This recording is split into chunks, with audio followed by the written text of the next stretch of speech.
1287th day of the war, the Kremlin continues, as it can, to put Trump face-to-face with the Post, assigning that there are no agreements about a meeting between Putin and Zelenskyy, and that there are no trilateral meetings between leaders. Will Trump accept it? The U.S. Minister of Finance says that Putin is doing the opposite of what he promised the president, and that sanctions could be the most severe. How many times have we heard this song with you? Also, it's unclear whether Europe will respond to a nearly open attack on the head of the European Commission Ursula von der Leyen, most likely following Russian interference. Carefully before visiting the European Parliament in Bulgaria over the Plovdiv airport, GPS personnel had to land on similar maps. In principle, I've called on Russian attacks on civilian aircraft many times already when they silence navigation systems. The more these attacks remain unanswered, the shutdown Russia will have. On the front, Key Kropotkin Railway, station in Krasnodar Krai provides communication with southern Russia and occupied Crimea. Ukrainian counterattacks continue on the front. Ukrainian defense forces managed to secure in Novokonomecheski to northeastern parts of Myrnohrad, as well as nearly completely clear Kupiansk. Of Russian troops, on the other hand, Russian mechanized assaults have increased, which could be seen immediately in three directions.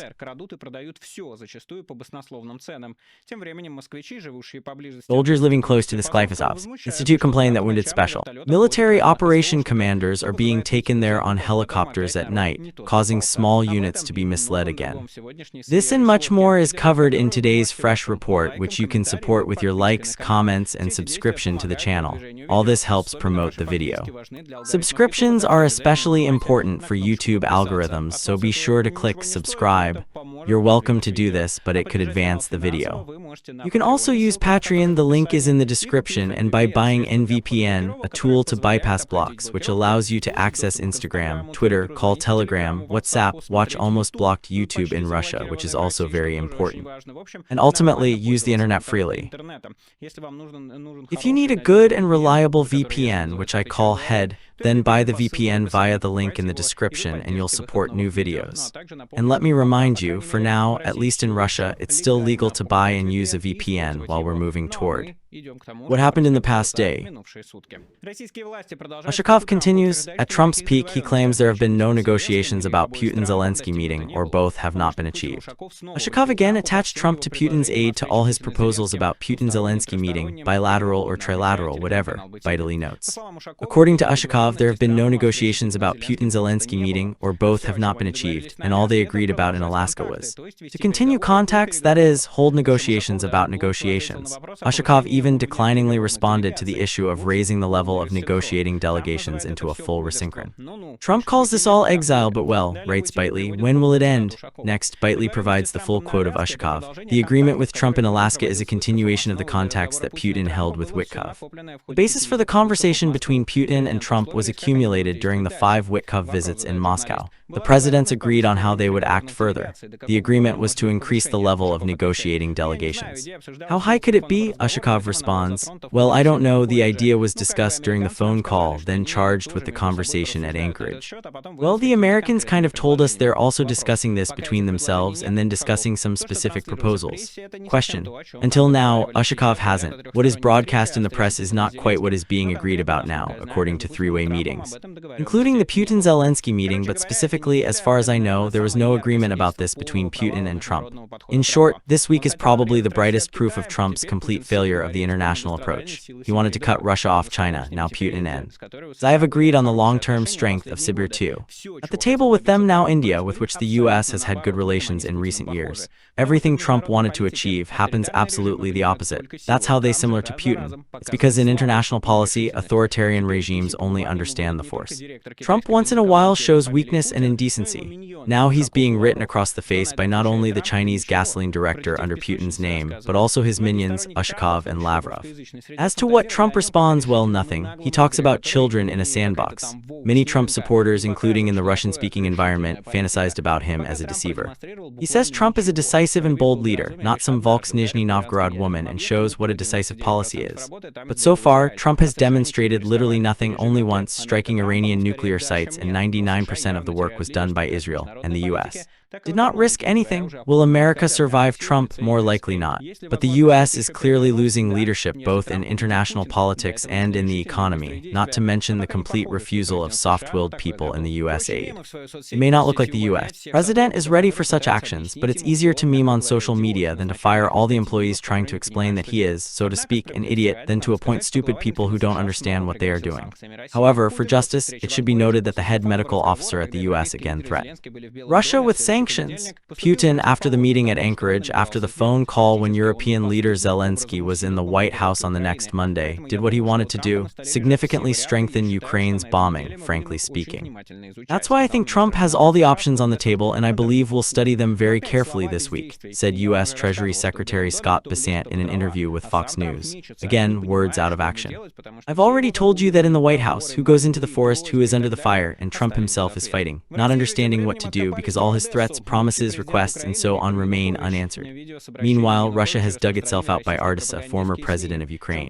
Viktor Yanukovych. The video with Yanukovych's address was spread across Russian propaganda and media. What he said there isn't so important, the fact itself is more interesting. For what reason he was removed from absence, and of course everyone paid attention to his complaints. In principle, there was nothing else of interest in the address.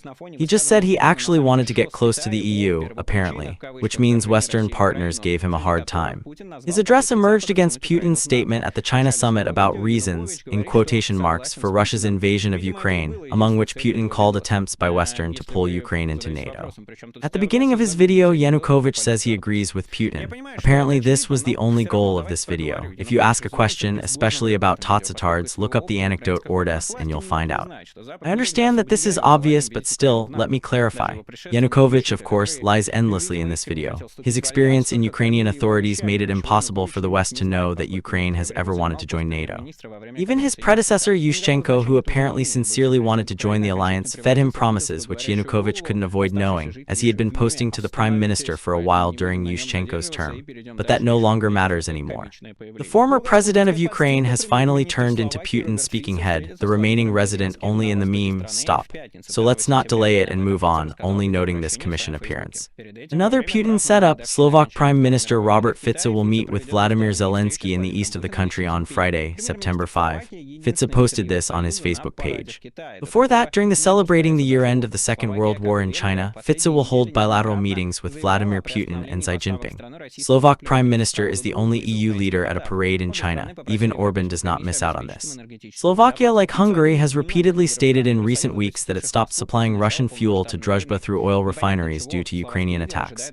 Both sides asked the European Commission to provide them with energy security.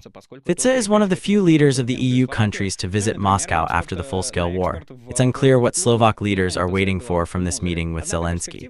Ukrainian oil strikes on Druzhba's oil pipeline clearly won't work, since he's pumping oil not only in Hungary and Slovakia, but also, for example, to exports to Ust-Luga port and the refinery in Belarusian Mazar. However, opportunities could open up, so we're waiting for the results. What will they discuss? I would suggest that Fico point out that Orban may soon lose his post in elections, judging by requests, and Fico will remain in the City of Unity, creating some kind of model for integrated European mainstream, especially against the fact that the European Union is currently actively refusing a unilateral decision. But that's a finger in the air. I'm not a Slovak specialist and I can't say anything about it. Tankers in the Shade Float, meanwhile, continue to refuel Russian oil even under sanctions, have problems including in Russia itself. At the request of the Marine Corps, Murmansk, they detained one of these tankers. The ship and its owner are under Western sanctions. Tankers from Unity, which walk under Lysot, have been detained due to their pay to the sailors not working on the satellite network Inmarsat, as well as serious problems with ships' documents. This is stated on the Russian Marine Corps' website. The port control inspection confirmed many violations and refused to provide permission to leave the port before being removed. Unity said they received their July pay only on July 27, and it's not yet available. According to Tanker's calculations, the total amount of benefits for the crew of 20 people on August 13 was 4.9 million rubles, or almost $30,000. According to Westfinder's website, Tanker Unity, wartime of its launch to the water in 2009, it repeatedly changed its name and country of registration. Since February, Unity is on the European Union, UK, Switzerland, and several other countries' functional lists for transporting Russian oil. So, the struggle with the cannibal fleet on the part of Russia itself. It's a good story, let's continue. The Ursul's von der Leyen plane was subjected to GPS pressure, supposedly from Russia. Once it reached the landing site in Bulgaria, pilots land on paper maps, reports Financial Times. GPS died across Plovdiv airport, one official reported. After roaming around the airport for about an hour, the drone decided to land manually and use similar maps. Most likely, Financial Times quotes. Bulgaria's air traffic control services confirmed the incident, noting that the number of GPS interference has significantly increased since February 2022. Bulgaria's authorities suspect Russia's involvement. The European Commission received relevant information from them. During the Bulgaria visit, Ursula von der Leyen met with Prime Minister Rosen Zelenskyy and jinxed Bulgaria's position, which at the start of the full-scale invasion gave Ukraine a third of all arms. Let me remind you, the tangible share of supplies was given to former countries in the Soviet Union, separate from arms reserves and Soviets' main ammunition. Bulgaria continues to increase production of gunpowder and ammunition, but the incident itself, of course, caused a storm of indignation, with reports of deeply concerning obstacles to the GPS, which have led to the flight to Ursula von der Leyen.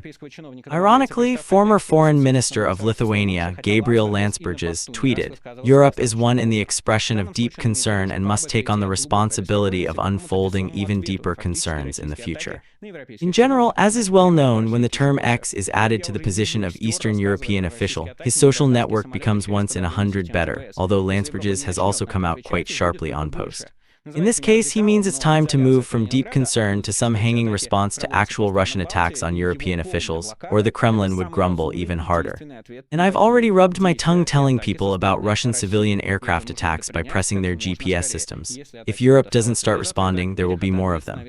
Call me a radical, but the isolation of Kaliningrad, where these attacks are often carried out across the Baltic countries and its full blockade, is the most reasonable and effective response to such actions and attacks from Russia.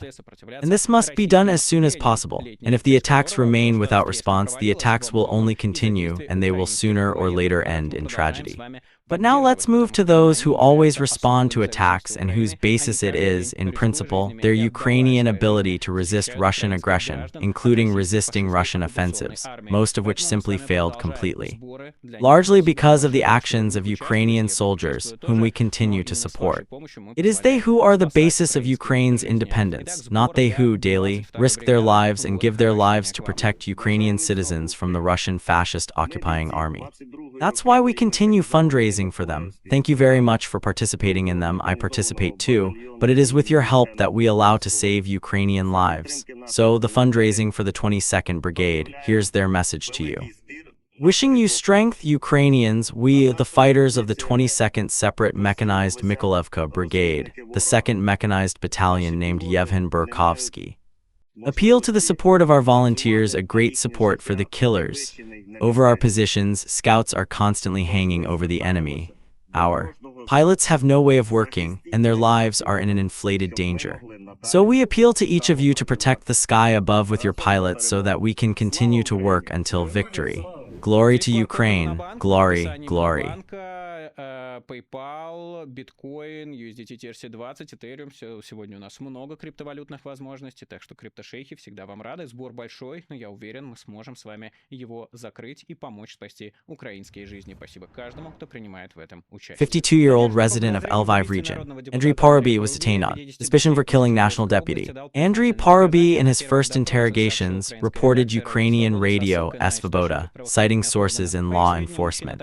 According to him, the man also reported that during a search on Russian social media for information about his son's missing at the Ukrainian military, representatives of the Russian Federation contacted him, stating he supposedly found out that his son died documenting Porubiy's radio. Subsequently, he told Russian representatives that he had repeatedly seen Parubiy and started preparing him for his death, Radio Svoboda notes. Previously, the Ukrainian Fifth Channel, based on its sources in Ukraine's law enforcement, reported that a detained man suspected of Porubiy's killings blackmailed information about his son's mutiny and promised to return him to his father if he killed one of Ukraine's politicians. You could only say, be careful on social media. Everyone forgets their mind, thinks lying to no one, gets divorced, and is smarter than anyone but a professional works. They try to Understand how to influence a person, get involved in talks, start influencing him, so be careful, everyone but Russian soldiers. You trust everyone, do everything asked of you on social media, etc. So please be more careful, because you could become a hindrance in the Russian game and destroy not only the life of another person, but yourself, of course, too. On the night of September 1, Ukrainian drones hit the infrastructure of the railway station through which central directions of the Krasnodar Krai of Russia pass. This is reported by the Astra project. The strike hit the Kropotkin city and caused a large-scale fire of a traction substation, which provided electricity and railway transport.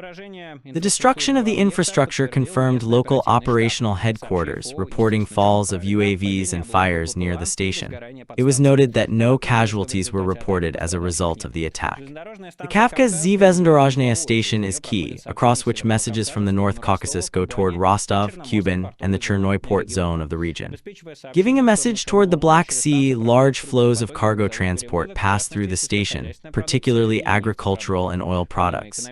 In addition to economic value, this message is also important for delivering equipment further to the north of Russia and into occupied Crimea. The fire occurred in the territory of the Krasnodar refinery. As a result of the strike, Ukrainian drones on the Krasnodar oil refinery on the night of August 30 were directly close to the installation of an atmosphere vacuum refinery and the installation of AT2, designed to process partially sulfurous and partially paraphernalia oil. This is evidenced by the study Radio Freedom satellite images of September 1, where traces of fire are visible, as well as data from the site VIKIMAPI. Earlier, Astra's Telegram channel reported that a primary oil processing unit was set on the Krasnodar refinery.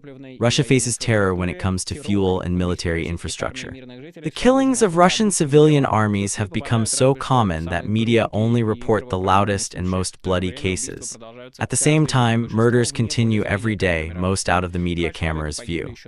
2 people were killed and 2 were injured after Russian strikes in the Silenikovsky district, reported the head of the Dnipropetrovsk region, Sergei Lysak. According to him, a private house was partially destroyed and 2 more were damaged, and economic structures were destroyed, and a damaged tractor was damaged. A man was killed in Pokrovsk community as a result of a combined strike by UAVs in the village of Akabov. The private house was destroyed and a car was destroyed and 4 cars were damaged, Lysak wrote in the Telegram channel. All men were also injured after a Russian artillery attack by FPV drones in the Nacke district. He added, the infrastructure of 9 private houses, 2 industrial buildings, and an electric power line was damaged. Moreover, Russian drone operators continue to hunt civilian vehicles on the Nikolaev-Kherson highway, says and adds the Ukrainian serviceman Stanislav Bunyatov. The Russians who terrorize civilians on the Nikolaev-Kherson highway, he writes, this isn't any super pepper with cool equipment, it's just F***CKS**TS that found a successful high point allowing them to control the road thanks to the radio horizon. To fully minimize this nonsense, all high points near the left bank of the Dnipro need to be demolished. There are that many of them. Moreover, these are not Russians' tactical goals, but the initiatives of separate Russians who manage to take convenient positions. No one launches drones at them, it only flies in the pursuit of military targets. I've analyzed their work for a long time, published killings of the civilian population. They just claim and try to prove that they are the best pilots. And by fact, except for civilian vehicles and the guilty residents of Kherson, there have been no serious casualties. We'll find and bury them, but the court will carry out an unprecedented investigation, promises Bunyatov, and it's hard to accuse him of that. Let me remind you, this is a violation of military crimes. From my point of view, Russian soldiers are being exploited for international guarantees given by foreign countries. Legally, it's not fair, but legally, in my opinion, it's logical. Now let's move to the front line. In the Pokrovsk direction, Ukrainian forces carried out another successful counterattack. Fighters from the 425th Separate Assault Regiment from Kel were the ones to establish a flag in the center of the Novokonomichskoye to the northeast of Myrnohrad. It is reported that it took 2 whole weeks to prepare the operation. This attack once again disrupted Russian plans to approach Myrnohrad firmly, without which it would be impossible to begin an assault on the Krovsk-Myrnohrad agglomeration from the northeast. Earlier, roughly in the same sector of the front, it was possible to reflect a mechanized assault on the direction of Myrnohrad. This was reported in Deep State. The defense forces, they write, did not allow the Russians to break into Myrnohrad on the weekend, analysts report.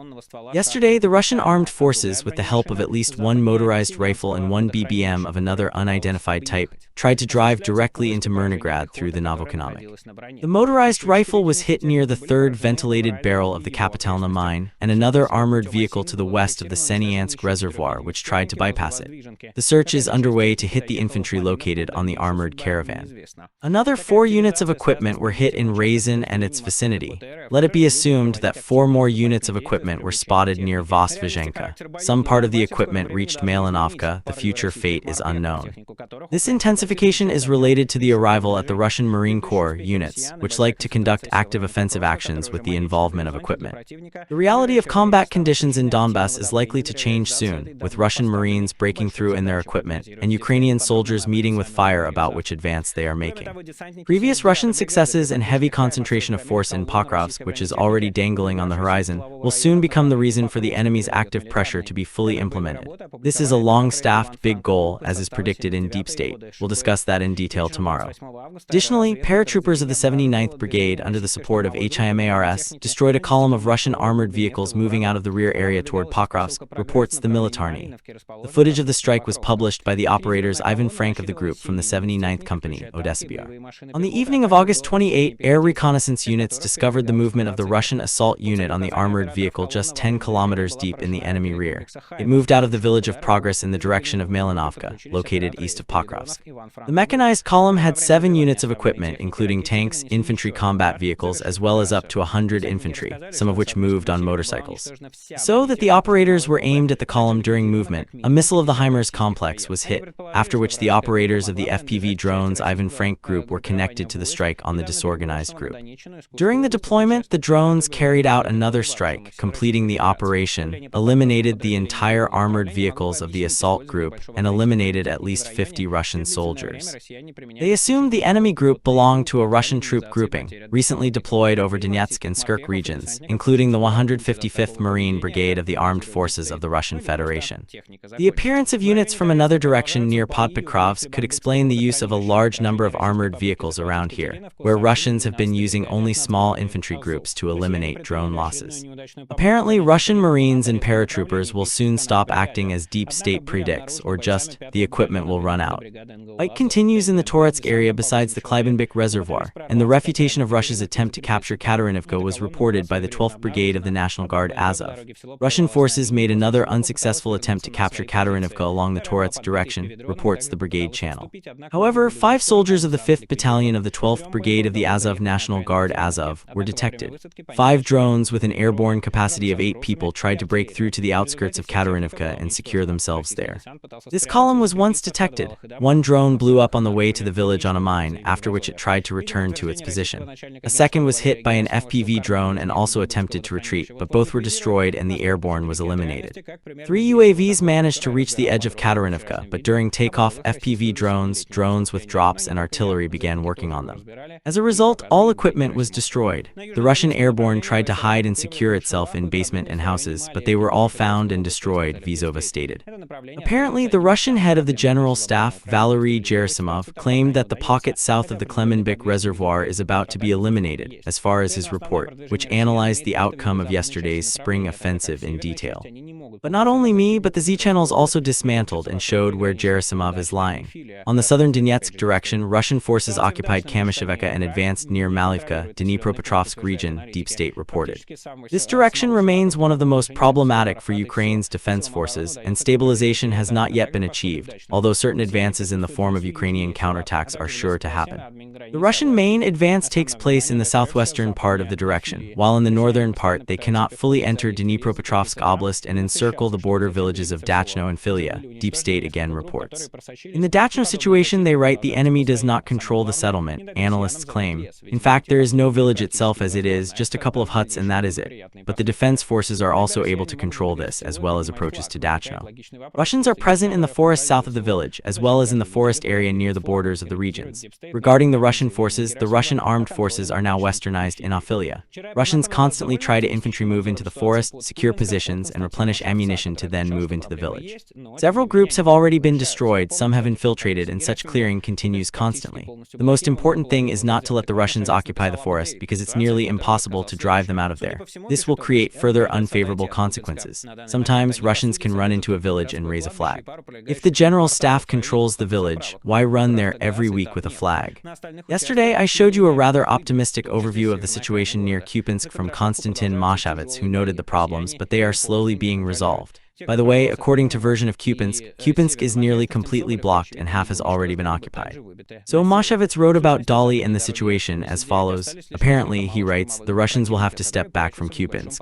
At the moment, they have only the city cemetery and a couple of districts adjacent to it in the area of two gas stations, Ukrovtagas and Tatneft. In the rest of the districts, they have been driven out, including the northern outskirts of the city. Heavy fighting continues behind Kondrashevka. Russians are not fully controlling it. Those who broke through to Myrnohrad and the northern vicinity of Sobolovka are either destroyed or driven northward. Only a few small assault groups of the enemy remain on the western road R79, hiding in a small limbo between the road Na Balshia and the road R79. The exit to Kupiansk and the breakthrough to the supply route of the city west has become one of the somewhat significant results of the Russian summer campaign. However, now even this result, judging by what the media says, is leveled thanks to the Ukrainian counterattack. And now the Russians have nothing to boast about in this direction. The position for Ukraine's defense forces in the Lyman direction remains difficult. The fact is that Stanislav Bunyatov believes there's not enough attention to defeat Russian UAV crews. Here's what he writes: there are no good forecasts in the Lyman direction yet, he reports. First and foremost, Russian forces are controlling our logistics, causing them to advance. They have been actively targeting the north of the city in recent days and have approached the Lyman at a distance of 7 kilometers. Seconds ago, he wrote, he wants to emphasize the first-ever destruction of Russian UAV crews. How stupid they are now to see what influence they have on the level of defense and the offensive. Overall, Bunyatov notes that the trend of using high-precision weapons looks very strange. The command is ready to spend HIMARS on a Russian infantry group of 30-50 people, but the goal of the FPV crew, which can strike about the same number of our infantry or cut the logistics that will lead to the advance of Russian armed forces, is considered unsuccessful. At the same time, Russians consider UAV crews as their priority targets and instead of using standard equipment, regularly deploys aircraft, states this Ukrainian serviceman. Again, it seems he describes the problem in this direction, because in other directions Russians, for example, complained that Ukraine does not want to use Russian FPV crews as strike assets. On the contrary, Russian forces spare no effort to use FPV crews as strike assets, but we'll see how it develops and hope this problem is resolved in this direction as well. In the Zaporizhzhia direction, there was a repelled mechanized assault of Russian armed forces on Malaya and Takmechka, according to the 17th Army Corps of the Ukrainian Armed Forces. The responsibility lies with this sector. The fighters of the 118th Separate Mechanized Brigade again defeated the mechanized assault occupiers, the Corps channel wrote. Our defenders have destroyed 2 tanks, 5 BMPs, 4 motorcycles, and an armored car Tiger. Loss of Russian armed forces by force, killed, at least 14 wounded. The elimination continues. The 118th OBR holds the lines, daily proving that the Russian offensive is aimed at failure, the 17th Corps assures. I hope so, although using armored vehicles indicates that the Russian command is trying to organize a breakthrough in the Zaporizhzhia direction, not just using it to divert Ukrainian forces. As you can see, the breakthrough didn't happen, it just broke through. The Okogoro channel cited a report about the pace of Russian attacks advanced by Russian forces.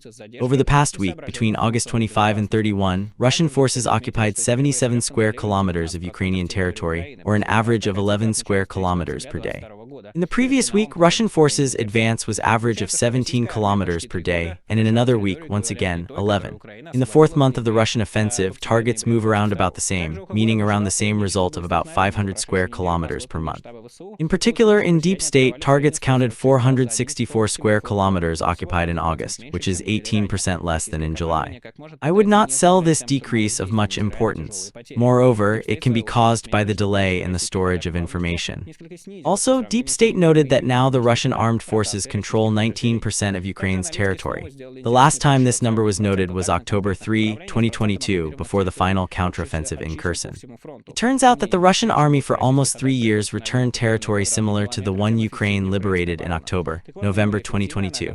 Also, the Okogoro reported an average of 2 engagements in the past week. According to the AFU General Staff reports, the Russians attacked an average of 146 times per day across the front, which is only 1% less than the week before. The Russian command, as much as possible, is trying not to eliminate assault actions there, despite the heavy losses.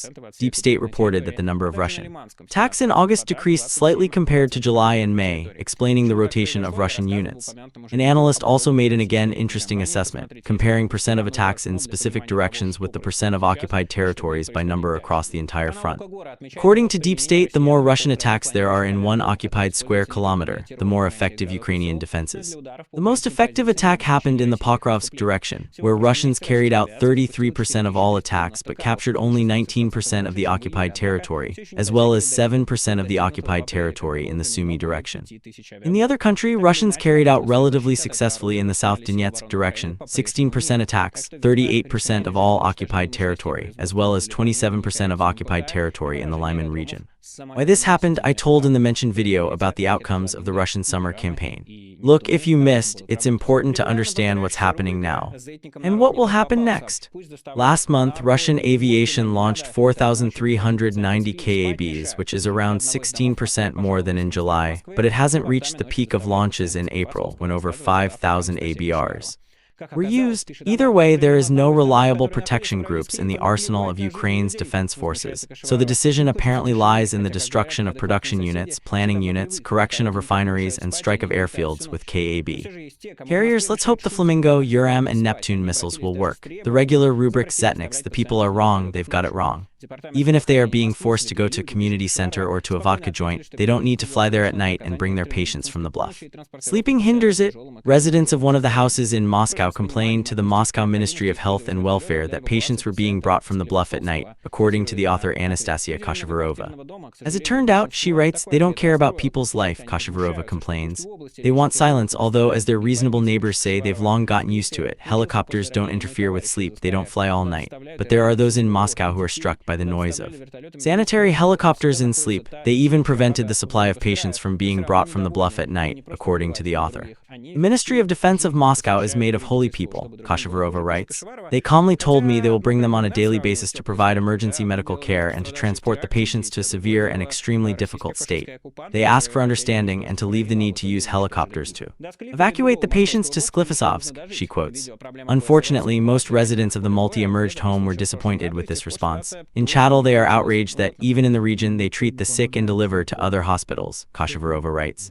In Sklif, my comrade from the ZKR was treated after his injury. People from the special military operation are also there, even children are there. People from Crocus were delivered there, but always those whose homes, like the Krai, are located there, but they're still unhappy. They don't just care about other people, they spend their lives there. The war, writes Kashavarova, tough. Well, it's necessary to compare the warm with the soft, isn't it? Some are victims of terror attacks, and others are Russian fascist occupiers who wanted to destroy Ukraine, and in the end they were the ones destroyed.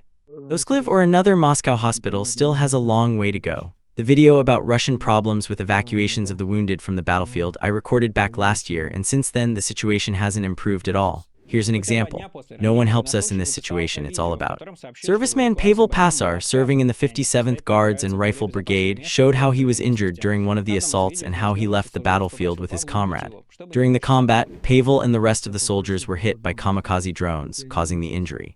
The servicemen provided immediate medical care, after which they hid for a long time, so they wouldn't be once again the target of the drone attack. I have a lot of blood, I'll take it out now. 2 days after the injury, a serviceman recorded a video claiming that the soldiers were refused to be evacuated, so they themselves went to a more safe place along an open area. In one of the videos, a staff serviceman asked Pavlo to kill him so he wouldn't suffer the injury. I wanted to ask you one question. If I don't suffer, understand me, do what the brother does. Pavlo still managed to escape, and he was taken to a hospital where he had been treated. Despite minor injuries because of timely evacuation and lack of medical care, Pavlo was amputated his leg. Staying in the hospital, the soldier reported on his page that most of the soldiers who came to the special military zone died, and those who survived have at least one injury. I remember on May 20, he writes, 35 Kamazos left, guys, only 2 returned, and all who returned had at least one injury. Don't complete this list nor go to the Russian army. If you find it, desert yourself, turn to the forest, they'll consult and help you. Don't become fascist killers, and if you don't have a moral compass, don't stop whining for help. Ukrainian drones sometimes pose a serious threat to Russian troops. Tatiana Bykova, a mother of a deceased Bykov Andriy who served in the 90th Battalion of the 80th Guards Tank Regiment, recorded a video message stating that commanders nullified her son. Bykov, my child was nullified on May 8. The commanders themselves, meaning Andriy Bykov, who is now gone, was my only child, so I want to complain. Kemerov, Dmitry, Dujukov, Mikhail, and the shark called, I hate you. I want to say one thing, I will say it, I will dig, and I will keep digging. In February 2025, a woman recorded a video claiming that her son was injured in a combat operation. After her son received payments, Commander Dmitry Kemerov, nicknamed Kemer, and his deputy Dutkov Mikhail Petrovich, or rather Dujukov, began extorting half the amount received. According to Tatiana, when her son Bykov refused to pay, he began beaten regularly, mocked at, and humiliated in all possible ways. You see, right now, a single child is falling apart at the hands of commanders, not at the hands of Ukrainians who we fight with, but at the hands of our own people. And I want to say now that our fighters who are left behind, for example, Rusakov Evgeny, he also expects the same thing. Now Tatiana Vasilievna claims that she went to Moscow for a whole year, wrote many messages and letters, went to personal meetings, but no one reacted, including from the investigative committee. I want to say about the inaction of the Donetsk investigative committee, Donetsk in particular, and Ivanov. Why are you doing this? Why are you just writing everything off? You didn't even check it. You didn't even check it. You yourself know well that they killed him on May 8. On June 13, you call me and say, Tatiana Vasilievna, everything's fine, he's on a mission.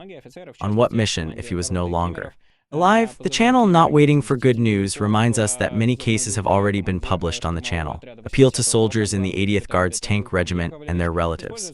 They report that many officers, in particular Commander Rota Kemerov, call sign Kemer, his deputy Dujukov, call sign Dutka, the commander of the assault unit of the 80th Guard Regiment, Ivan Petrov Ilko M. Yakovlevich, is using his military position to organize crime schemes for personal gains as well as commit the most horrific crimes, needle to needle. Representatives of the military prosecutor's office closed their eyes to such actions.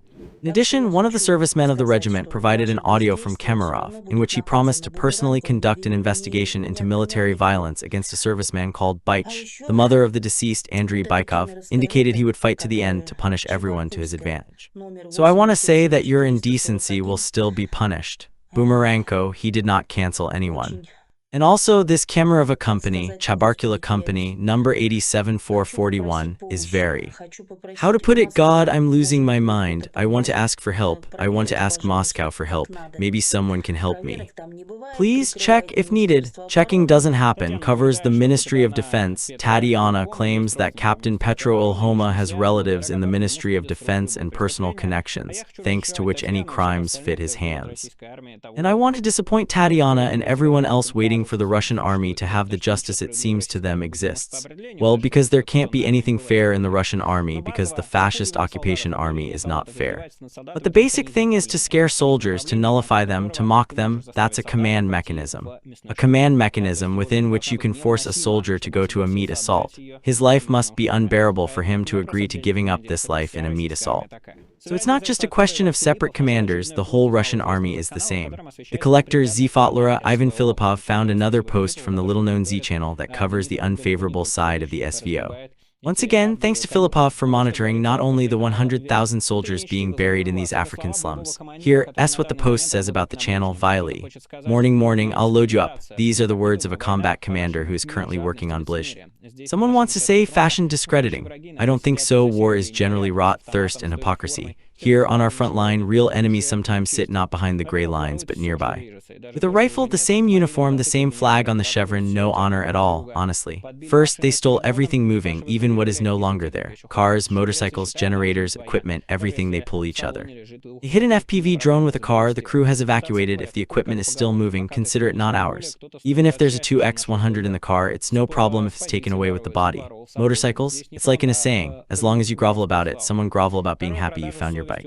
Stole positions, 1-2 rolls, you're on the side. This is not the front, it's the theft claim market. Second, the deal is for conscience's sake. Everyone's on the side here, Sellen's what's handed out, from rat tooth to marauded armor. Tiles, body armor, clothing, humanitarian aid, FPV drones, everything's pricey. From button to hanky-panky. This black fairy tale isn't a joke, it's the product catalog. The more you risk your life, the more expensive it is, and they'll sell you what you need to survive. Third, coordination. Haha, that's not about us. If the body is on the side, it still sells. Generator, details from the car, a piece of Mavic, no problem at all. Prices are high, you want to run to the enemy because they're even honest with the target. Found a burned-out drone? Well, it's essentially a corpse, but they'll keep selling it as if it's a brand new model. If you want a small detail, be ready to run, humiliate yourself, and pay for it like gold. Fourth, the war as a business incubator. Military stores have opened here, not for comfort, but for consumables. Everything's clean on paper. APs on local lines, reports by commanders, roofing from chiefs and military police. Prices? Here's a 300 ruble bank, energy bankfanat, 250/300 status. For that amount of money, you might as well buy a piece of human conscience if it's already for sale. At the end of the month, you don't get paid. You go home to repair something, throw something away, have a bite, and the only thing left is to rejoice that even the air is still empty. That's how we live in a country where people die at the front while others consider profits close to nothing, where the word colleague has been replaced by the word client, where the front brotherhood has become a marketing myth. Glory to Russia, glory to Russian fighters, but it's not for you. Sellouts in rapes, writes the Z Channel, Grust. Participants of the war with Ukraine carried off the children of the dead Russian soldiers on school lines in several regions of Russia in September. Zevran Zaporizhzhia was given to the child. The Organizers' Association of Veteran Soldiers and the Foundation Defenders of Theroned Action took place in over 20 regions of Russia, read the project Nenorma. As part of the action, primary school children who died in the war with Ukraine from hypocrisy were accompanied by other participants of the full-scale Russian invasion, not even noting the children's relatives, notes Nenorma. The project found relevant notes on social media from at least 6 regions: Podmostovka, Samara, Kursk regions, Bashkortostan, Ryazan, and Tyumen. A boy named Alexei was accompanied to school line by a war participant from Ukraine and the head of the local power organization, Oleg Impalsky. On the way to school, Oleg Impalsky and Alexei met. The boy told him about his hobbies and the desire to learn well. Oleg Impalsky gave Alexei a hint that in school and in memory of the introduction, he gave the patch Zaporizhzhia as a symbol of the inevitable victory, wrote Voyny in social networks, mentioning himself in the third person. In March 2024, a special military unit was selected and died in October of the same year. As indicated by Nenorma, this list of information collected from other regions continues. It's important to note that in itself, the fact that military personnel send children to school from dead comrades is not acceptable. Let's change places. Let's imagine the same action in Ukraine, where comrades in arms of a dead comrade go to school with their children.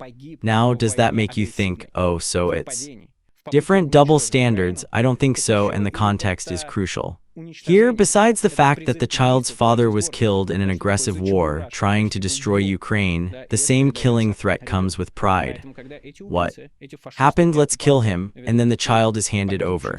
So when these killers, these fascists and occupiers take the children to a school of the dead, not even the own, but the killed soldiers, it's like a mountain from a Lysimer, like the Mariupol girl who was forced to hug a Russian soldier at the concert.